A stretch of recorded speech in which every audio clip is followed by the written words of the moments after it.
Nice young lad. Had, I think it was early 80s or late 70s, Samoa Brumby. A nice little wee runabout. And he'd spoken to me about getting his subwoofer and stereo and 2 speakers fitted. In the period of time between him booking in and him coming in, he had his mate around who had decided that he would quote unquote help out.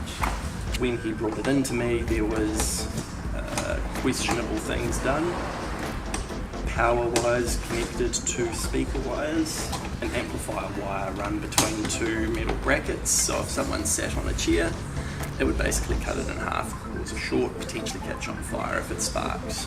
So basically we had to remove all of the pre-installed wiring, and it took the overall job from sort of a 3-hour job to a 5-hour job.